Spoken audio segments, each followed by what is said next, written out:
Hello guys, welcome to unboxing codes.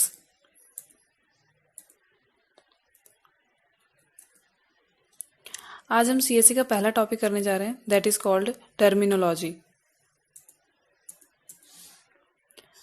तो इसमें सबसे पहले है सिग्नल्स। कंप्यूटर्स में ट्रांसमिशन ऑफ इंफॉर्मेशन को रिप्रेजेंट करने के लिए हम सिग्नल्स का यूज़ करते हैं। जैसा कि हमें पता है, कंप्यूटर्स में जो डाटा होते हैं वो हमारा बाइनरी फॉर्म में होता है, तो उन बाइनरी फॉर्म को रिप्रेजेंट करने के लिए हम सिग्नल्स का यूज़ करेंगे। ये दो स्टेट्स में होते हैं, एक 0 और एक 1। इन दोनों के कॉम्बिनेशन को यूज़ करके हम बाइनरी डाटा को रिप्रेजेंट करते हैं।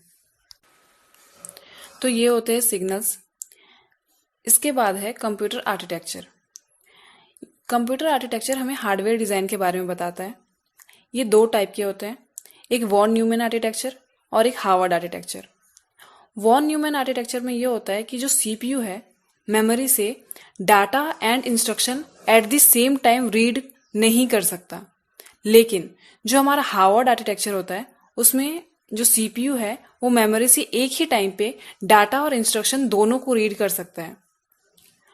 वॉन न्यूमैन आर्किटेक्चर में हमारा पर्सनल लैपटॉप्स आ जाएगा जो हम यूज़ करते हैं, और जो हार्वर्ड आर्किटेक्चर है उसमें डीएसपी आ जाएगा। इसके बाद है कंप्यूटर ऑर्गेनाइजेशन।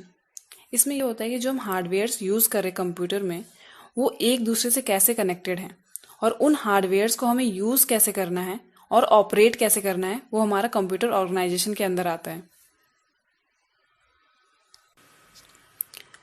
जैसा कि आपको स्क्रीन पे दिख रहा होगा कि एक ब्लॉक डायग्राम है। मैं आपको ये बताती हूँ कि ये रन कैसे होता है, मतलब ये प्रोसेस कैसे होगा, ये ब्लॉक डायग्राम। अच्छा, ये बताने से पहले रैम के बारे में आपको बताती हूँ कुछ। रैम एक रैंडम एक्सेस मेमोरी है जिसके यूज़ करके मीन्स जिसमें हमारे जो सारे इंफॉर्मेशंस होते हैं वो हमारा रैम में स्टोर होता है, और जो भी हमारे डाटा या फिर प्रोग्राम्स होते हैं वो रैम के थ्रू ही रन होते हैं। तो बेसिकली रैम के दो वर्किंग्स होते हैं। पहला तो इंफॉर्मेशन को स्टोर करना, और दूसरा जो डाटा या फिर प्रोग्राम है उसे रन कैसे करना है, वो हमारा रैम के अंदर आता है।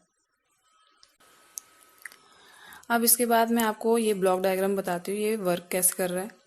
सबसे पहले जो सीपीयू है वो इनपुट डिवाइस से इनपुट को फेच करेगा, और देन उसको वो रैम में देगा, और रैम उस इंफॉर्मेशन को प्रोसेस करेगा, और प्रोसेस करने के बाद जो डाटा एट द एंड आएगा वो दोबारा सीपीयू में जाएगा, और सीपीयू उसे आउटपुट डिवाइस में शो करेगा। तो बेसिकली इसमें क्या हो रहा है, सीपीयू इंफॉर्मेशन ले रहा है, देन उसे रैम को दे रहा है, फिर रैम में प्रोसेस हो रहा है डाटा, और प्रोसेस होने के बाद दोबारा जो डाटा है वो सीपीयू में जाएगा, और सीपीयू के बाद वो आउटपुट डिवाइस में जा रहा है। तो ऐसे ये वाला ब्लॉक डायग्राम हमारा वर्क कर रहा है। इसके बाद है रैम। रैम तो मैंने आपको बता दिया क्या है, कि वो एक मेमोरी है जिसमें हमारा इंफॉर्मेशन स्टोर होता है। इसके बाद है इनपुट आउटपुट प्रोसेसर।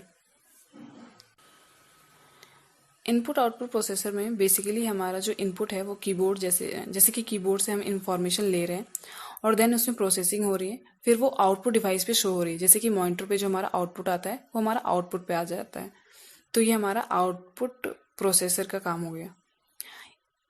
इसके बाद है logic gates. Logic gates basically एक सर्किट है जो डाटा को मैनिपुलेट करता है। हम आपको लॉजिक गेट्स के बारे में आगे की वीडियोस में डिटेल में बताएंगे। आज की वीडियो के लिए इतना ही। अगर आपको वीडियो पसंद आई है तो please like, share and subscribe. Thank you.